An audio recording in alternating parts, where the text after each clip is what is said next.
Okay guys, so let's go ahead and crack right into this. I've been pretty much dying to get this for the past few months. And I picked this up at I think it's called B&H Photo and Video for $130, which is a great price. The normal going price for this was anywhere between $170 and, well, down to $130 being the lowest I found.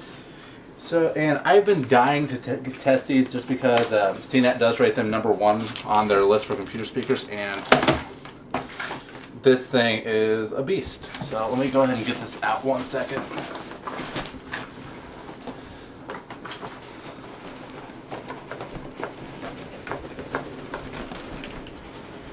And there we go. Get that out of the way. And plastic over it. This thing's heavy. But this is a 2.1 system. It's a Z2300, the subwoofer, 2 satellites. I honestly got this for my TV, not so much my computer, because my Panasonic TV is not that good.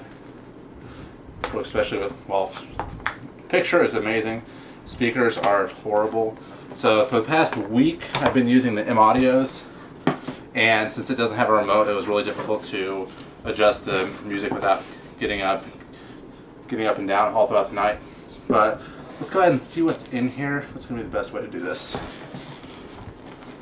Let's see what this is. Because I have a feeling this is going to be the subwoofer, so let's start with this. I'll open it towards you guys. And let's see, we have satellite. It's nice. Let's see, satellite. We have the cable to plug it in. This is a standard. I'm going to go ahead and unwrap at least one of these so you guys can see it pretty good. And this is what knives are for. But overall, one of the reasons I did pick this up, aside from being a CNET top pick, is the fact that it is THX certified. And lately I've been watching a lot of really deep bass movies. The other day I was watching, what was it, 300, and I really just felt like I was missing something because I was not getting the booming I wanted out of the M-Audios, so I decided to get something with a subwoofer. So let me speed this up a little bit. This is one of the satellites. The grill does pop off. There's just little plugs for it, and this is probably how I'll have it, just for the fact that it looks much classier. And the grill, it protects it from dust and debris, mainly so if anything's flying at it, it'll protect it. But I really prefer the just silver on silver look. It just has the dedicated cable. That's the one thing I will not like about these, and I knew that getting into it, is it doesn't use speaker wire. It actually just uses hard wire. So to extend this, you have to get additional cables. But let's put this aside. These. This is just the cables to go into the subwoofer, I believe. I'll have to actually get that pulled out. And this is the reason I got this system, aside from all the great reviews on it. This is the remote. It has a dedicated subwoofer volume knob. Most systems, the dedicated subwoofer is on the back of the sub, so the fact that I can adjust this just through the remote, main reason I got it. And then it's just cable going to the computer and cable to plug into the back of the subwoofer. So let me go ahead and pull out, this thing is a beast, so let's use this trick. And put this to the side here. Okay, this thing is massive, but luckily it wasn't as big as a lot of people have made it out to be. Footprint size, I'd say it's probably about 16 by 12. If not yeah, 16 by 12 is probably a good estimation. Now, granted, it is tall, so it definitely will take up a little bit of room. And I'm just going to go ahead and unwrap this right here. Show you guys the back of this. Just the cable and the back. Okay, so on the back, it looks like we have just the left and right in. That's for the, well, left and right out. That's for the speakers. The wired remote. So it looks like, where'd it go?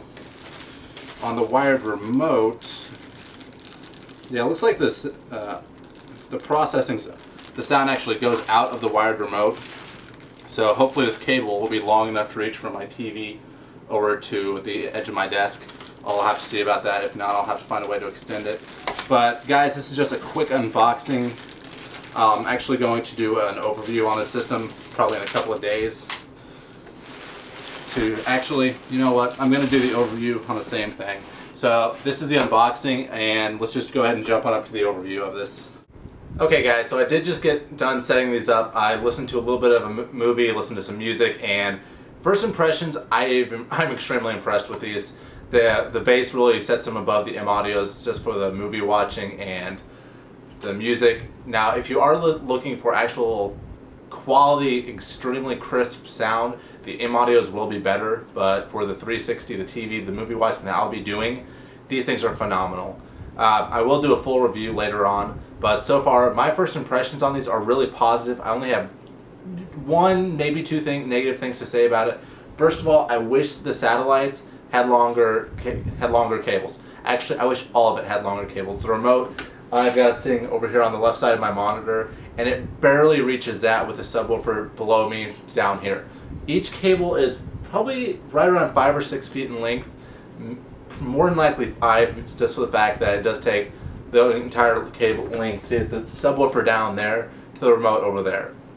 Now, the only other negative I have is I really wish that the satellites, they have an upward angle on them. So I was really actually planning on putting these on both sides of my Panasonic, just facing straight out. Doing that, the sound was definitely going above me, so I wish there was a way to either adjust the tilt or just not have that natural incline tilt as much as they do. For $130, which is what I got these for, I'm okay with that, but if I paid the full retail of $170, I would have expected a little bit more than just to have that standard like that. Either have it so it's on a swivel or something where you could adjust the angles on it.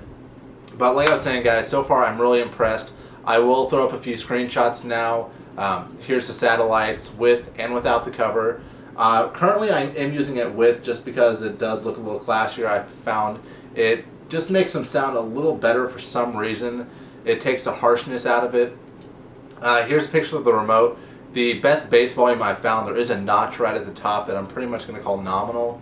And just above that is where I'm listening to movies, and it sounds fantastic. The bass is nice and deep, and you can, I don't want to say you can feel the bass, but you can definitely feel its presence, because I'm not boosting it up so I'm shaking my windows. Now I definitely feel the system has those capabilities, but as of right now I want to warm the sub up before I fully crank it out. So, and last guys, here's the back. Here's a few shots of the subwoofer, the back with the cables in for the speakers, and also the cable out to the remote, which also is where the sound comes in at. The side just showing the air vent, and of course the front just showing the 8.5-inch subwoofer. Now the sub does have 400 watts of power pumping out of it, so I'm really looking forward to warming this thing up guys, to definitely testing it out, to probably annoying Katie a little bit and shaking the duplex down. So guys, so far I've been really impressed with this so far.